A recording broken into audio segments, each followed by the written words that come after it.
샬롬 유선생의 구속사 천국열차 유도순 목사님의 신구약 성경 파노라마를 낭독하는 시간입니다. 지금은 사도행전 파노라마 8장 1절에서 40절까지입니다. 사마리아와의 화해.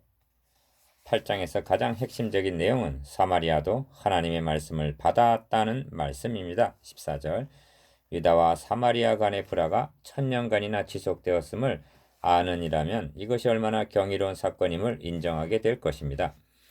그러므로 본 단원의 주제는 사마리아와의 화해가 될 수 있습니다. 네 단락으로 나누어집니다.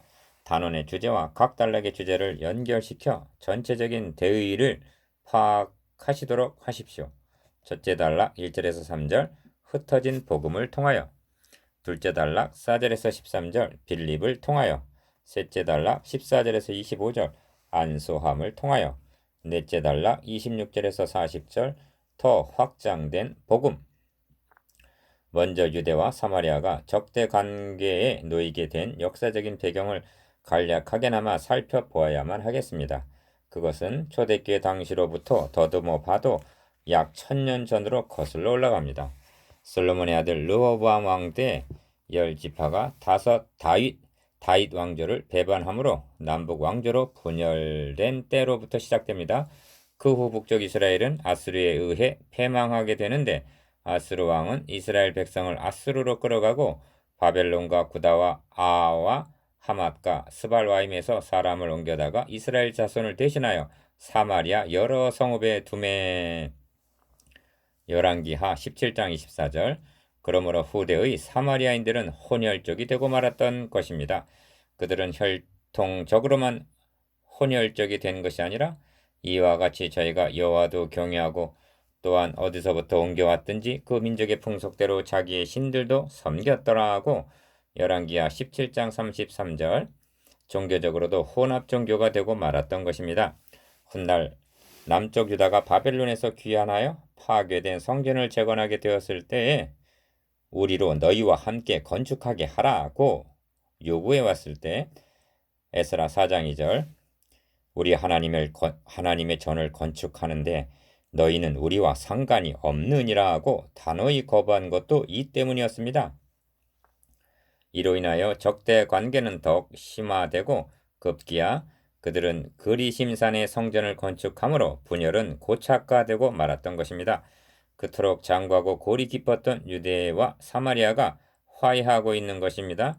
이는 한마디로 기적이 일어났다고 밖에는 달리는 표현할 말이 없는 것입니다. 첫째 단락 흩어진 복음을 통하여 1절에서 3절 8장은 사울이 그의 죽임당함을 마땅히 여기더라고 시작됩니다.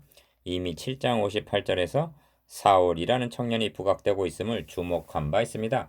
사울이 교회를 잔멸할세. 3절 성경은 스포라이트를 사울이라는 청년에게 비추고 있습니다. 성경이 이렇게 하고 있는 데는 두 가지 의도가 있다고 여겨집니다. 첫째는 사울이라는 청년을 기억해 두어라. 이제 해방자여 핍박자여 포행자. 디모데 전서 1장 13절 노릇을 하고 있는 것은 이미 그 심령에 은총의 살을 맞았기 때문에 마지막 발악을 하고 있는 것입니다. 그러나 곧 엎드려지게 될 것입니다. 두 번째 의도는 예루살렘에만 머물러 있던 복음이 어떻게 해서 유대와 사마리아 모든 땅으로 흩어지게 되었는가를 1절 하반절 보여주는 데 있습니다. 1절에서 모든 땅으로 흩어지니라고 말씀하고 4절에서도 그 흩어진 사람들이 두루 다니며 복음의 말씀을 전할세 합니다. 껑충 띄어서 11장 19절에 보면 때 스데반의 일로 일어난 환란을 인하여 흩어진 자들이 베니게와 구브로와 안디오까지 이르러 하고 복음의 불똥이 넓게 멀리 퍼지게 됨을 보여주고 있습니다. 성령께서는 스데반의 순교를 계기로 복음이 이방에까지 퍼지게 하시고 이방인의 사도로 사용하실 사울을 준비시키는 계획을 갖고 계셨던 것입니다. 그런데 이방인들과 화해하기에 앞서서 우선적으로 사마리아와의 오랜 담을 허물고 화해하게 하는 기적을 창출하셨던 것입니다. 이 점에서 유념해 두어야 할 것은 사도들은 흩어지고 있지 않다는 점입니다. 성경은 사도 외에는 다 하고 1절 사도들을 죄시키고 있습니다. 왜 그렇게 하고 있느냐고 물어야만 합니다. 사도들은 신변의 위협을 느끼고 있지 않았기 때문일까요? 공예가 감히 사도들은 손을 댈 수가 없었다는 뜻일까요? 아니면 사도들의 영향력이 무시할 만해서였을까요? 이 점들은 수긍하기 어렵습니다. 이 점을 셋째 단락에서 다루기로 하고 여기서는 유념해 두시기만을 바랍니다. 성령께서는 스데반이라는 한 알의 미라를 통하여 복음이 흩어지고 확산되게 하셨습니다. 존 스토트 목사님은 이 점을 재미있게 지적해 주고 있습니다. 분명한 것은 마귀가 술책을 지나치게 부리다가 실패했다, 자기 꾀에 넘어갔다는 것입니다.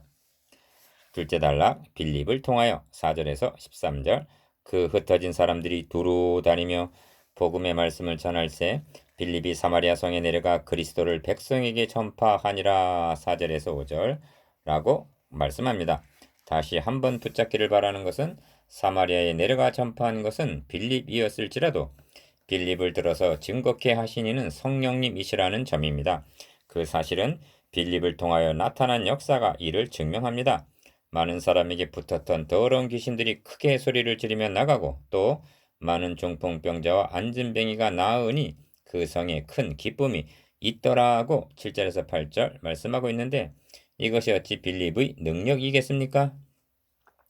9절 이하에 나오는 마술사 시몬의 기사는 빌립을 통하여 증거되고 있는 복음의 능력이 얼마나 더욱 탁월한가를 드러내기 위한 대조로 제시된 것입니다. 뒤에 가서 바 예수라는 박수와 바울의 대결을 보게 되고 13장 6절 빌립보에서는 점치는 귀신 들린 자와의 대결을 에베소에서는 귀신 들린 자와의 대결 16장 16절 에베소에서는 여신 아데미와의 대결 등을 19장 24절 대하게 될 것입니다. 복음은 가는 곳마다 그 지방에서 터줏대감으로 행사하던 견관진을 파하는 강력으로 역사하는 것입니다. 고린도후서 10장 4절 그러므로 가는 곳마다 대결의 양상이 나타나는 것은 이상한 것이 아니라 오히려 당연지사인 것입니다. 빌립은 사마리아에 내려가서 기사와 이적만 행한 것이 아닙니다. 그리스도를 백성에게 전파했습니다. 5절 하나님 나라와 및 예수 그리스도의 이름에 관하여 전도함을 저희가 믿고 남녀가 다 세례를 받았다고 말씀합니다. 12절 여기서 조심하고 경성해야 할 점이 있습니다. 그것은 시몬도 믿고 세례를 받은 후에 전심으로 빌립을 따라다니며 그 나타나는 표적과 큰 능력을 보고 논란이라 하는 13절 장면을 대하게 되기 때문입니다. 표면적인 변화만으로 덮어놓고 좋아하다가는 간교한 사탄에게 속을 수도 있음을 뒤에 가서 대하게 될 것입니다. 18장 24절 빌립을 통하여 복음이 전파된 그 성에 큰 기쁨이 있더라고 말씀합니다. 8절 셋째 단락 안수함을 통하여 14절에서 25절 예루살렘에 있는 사도들이 사마리아도 하나님의 말씀을 받았다함을 듣고 베드로와 요한을 보내매야 합니다. 14절 이 점에서 우리는 첫째 단락에서 미결로 남겨두었던 사도 외에는 다 유대와 사마리아 모든 땅으로 흩어지니라 하고 1절 말씀했던 의도를 14절과 결부시켜 생각해 보아야만 하겠습니다. 왜냐하면 떠나지 않냐고 예루살렘에 남아있던 사도들이 떠나서 사마리아로 내려가고 있음을 보기 때문입니다. 사도들 중에서도 기둥같이 여기는 갈라디아서 2장 9절 베드로와 요한을 내려보내고 있는 것입니다. 여기서 우리는 난제로 여겨지고 있는 15절에서 16절까지를 접근할 수 있게 된 것입니다. 그들이 내려가서 저희를 위하여 성령 받기를 기도하니 이는 아직 한 사람에게도 성령 내리신 일이 없고 오직 주 예수의 이름으로 세례만 받을 뿐이라는 말씀은 통상적인 구원 서정으로 이해할 수 없는 말씀인 것입니다. 캔멜 몰가는 이에 대해 나는 이 물음에 답할 답변이 없다고 한 것은 솔직한 고백인 것입니다. 이 점에서 다시 한번 주시해야 할 점은 이는 아직 한 사람에게도 성령 내리신 일이 없고 한 유별난 묘사입니다. 이렇게 말씀하고 있으면 성령을 받지 못한 이유가 믿고 세례를 받았던 사마리아 사람들 편에 있는 것이 아니라는 암시를 주고 있기 때문입니다. 만일 그들에게 문제가 있었다면 그래도 몇 사람 아니면 단 한 사람에게라도 성령 내리심이 있었을 것이라는 여지가 있는 것입니다. 그런데 성경은 한 사람에게도 하고 이를 근원적으로 배제시키고 있는 것입니다. 또한 아직 한 사람에게도 한 아직이란 표현은 그 때가 아직 이르지 못했기 때문이라는 어떤 때를 암시해주고 있기도 합니다. 또한 내리신 일이 없고라는 묘사는 주셔야 할 분이 안 주셨다는 여운을 남깁니다. 그렇습니다. 성령께서는 내 때가 아직 이르지 못하였나이다 하신 요한복음 2장 4절 주님 말씀처럼 그 결정적인 때를 기다리시고 성령 주심을 보류하셨던 것입니다. 성령께서 의도하셨던 그 시기와 방법이 예루살렘에 머물러 있던 사도들을 사마리아로 내려보내시는 것으로 나타났다고 여겨집니다. 사마리아로 내려간 사도들은 저들을 위하여 어떻게 했습니까? 이에 두 사도가 저희에게 안수하며 성령을 받는지라. 17절. 사도들이 안수했을 때 비로소 성령이 임하셨습니다. 이는 사도들이 안수함으로 성령을 끌어내리듯 했다는 뜻이 아닙니다. 안수하게 하시고 임하신 분은 성령 자신이셨습니다. 안수란 레에게 나타난 제사 제도에서 보는 바대로 두 사이의 일치와 연합을 의미합니다. 베드로와 요한이 사마리아 사람들에게 안수함으로 1000년 동안이나 분열되어 있던 유대와 사마리아는 비로소 일치와 연합을 이루게 되었으며 그 이후에 성령 임하심은 이에 대한 인을 치심으로 두 사이를 이제 이후로는 분간치 15장 9절 아니하심을 확증해 주셨던 것입니다. 만일 사도 베드로와 요한을 들어서가 아니고 빌립 집사를 들어서 이 일을 이루셨다면 예루살렘 교회가 이를 수용치 못했을 것이며 화해는커녕 오히려 논쟁으로 인한 초대교회의 분쟁의 불씨가 되었을지도 모릅니다.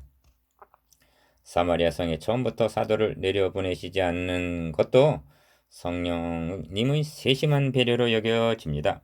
길 예비자로 집사를 보내셔서 복음을 전케 하사 그들로 하여금 회개하고 복음을 영접하게 하신 후에 사도들을 보내시어 안수함과 성령 임하심으로 사마리아를 그리스도의 몸된 교회의 지체로 받아들이게 하심은 합당한 절차였던 것입니다.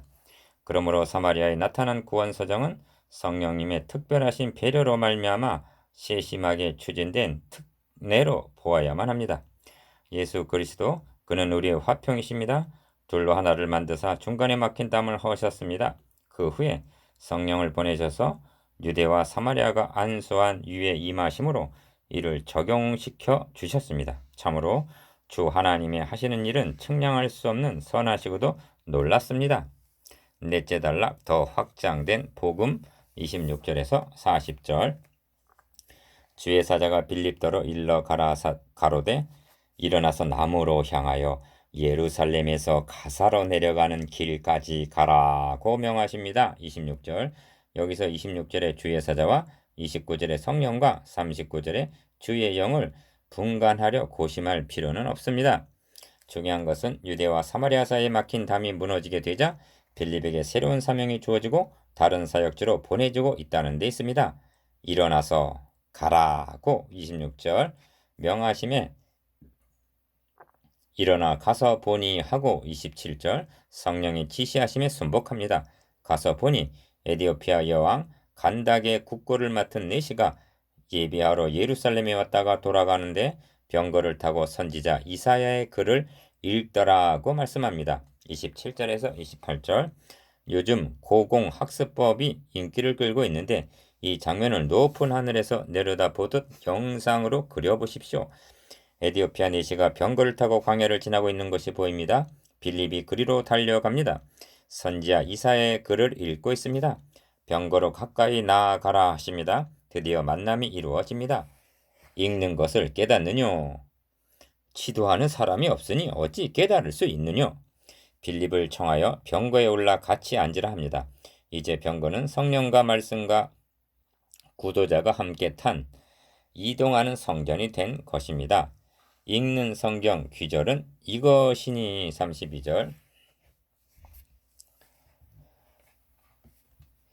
그가 곤욕을 당하여 괴로울 때에도 그 입을 열지 아니하였으며 마치 도수장으로 끌려가는 어린 양과 털 깎는 자 앞에 잠잠한 양같이 그 입을 열지 아니하였도다. 그가 곤욕과 신문을 당하고 끌려갔으니 그 세대 중에 누가 생각하기를 그가 산 자 이 땅에서 끊어짐은 마땅히 형벌받을 내 백성의 허물을 인함이라 하였으리요. 이사야 53장 7절에서 8절. 선지자가 이 말한 것이 누구를 가리킴이뇨? 34절. 내시는 이것이 무슨 뜻이뇨? 하고 묻고 있지 않습니다. 이 말한 것이 누구를 가리킴이뇨? 하고 묻고 있습니다. 이것이 중요합니다. 성경에서 무엇을 얻고자 하기 이전에 누군가를 만나야만 하는 것입니다. 성경에서 교훈을 얻으려 하고 축복을 받으려 하고 병 고침을 얻으려고 합니다. 그러나 이것들은 나중입니다. 거기에 구원이 있는 것이 아닙니다. 중요하고도 긴급한 것은 성경이 증거하고 있는 그분이 누구인가? 그분을 알아야만 합니다. 그분을 만나야만 하는 것입니다. 여기에 생명이 있습니다. 자기를 가리킴이뇨 타인을 가리킴이뇨. 성령께서는 에디오피아 내시로 하여금 이분이 누구인가를 알기를 원하고 있습니다. 그분을 만나게 하시려는 것입니다.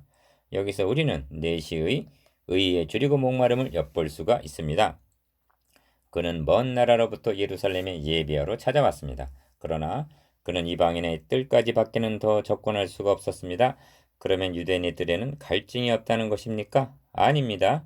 지성소에 들어가는 휘장이 가로막혀 있는 이상 그것은 별 의미가 없습니다. 그는 돌아가면서도 성경을 읽고 있습니다. 읽기는 하나 깨달을 수도 없습니다. 유대인들은 깨달았습니까? 오늘의 성도들은 어떠합니까?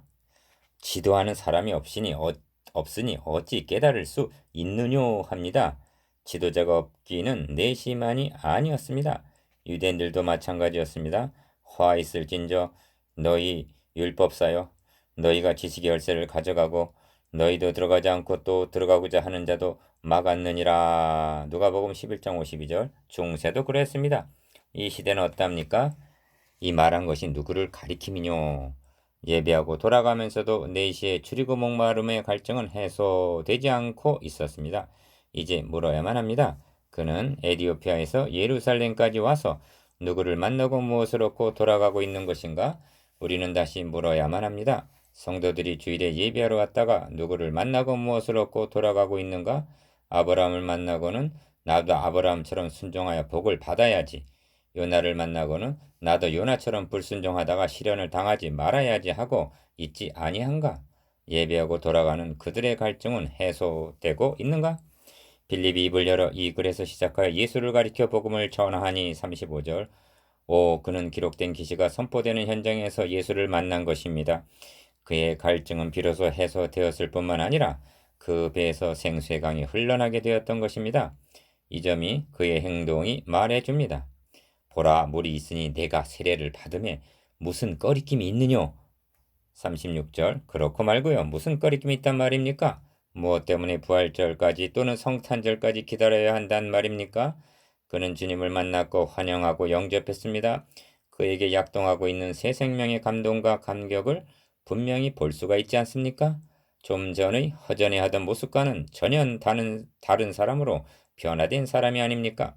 세례란 이러한 감동과 감격 중에 베풀어져야 하는 것입니다. 여러분도 이 예수를 가르쳐 복음을 전하기를 사모하고 있습니까? 여러분에게 위임된 심령들이 예배하고 돌아갈 때에는 예수 그리스도를 만나고 이러한 감격과 감동을 맛보며 돌아갑니까? 내시는 흔연히 길을 감으로 그렇습니다. 39절. 그는 기쁨이 충만하여 돌아가고 있는 것입니다. 병거에 예수 그리스도를 모시고 말입니다. 빌립은 주의 영이 이끌어 간지라 다시 보이지 않았습니다. 그렇습니다. 모세도 아닙니다. 엘리야도 아닙니다. 마가복음 9장 8절. 빌립도 아닙니다. 그리고 유명하다는 그 누구도 아닙니다. 오직 예수 그리스도 뿐이십니다. 복음의 씨앗은 저 멀리 에디오피아까지 퍼지게 되었습니다. 성령께서 그렇게 역사하셨습니다. 빌립 집사를 들어서 그는 새로운 사명도 훌륭하게 완수하였습니다. 복음은 더욱 확장되었습니다.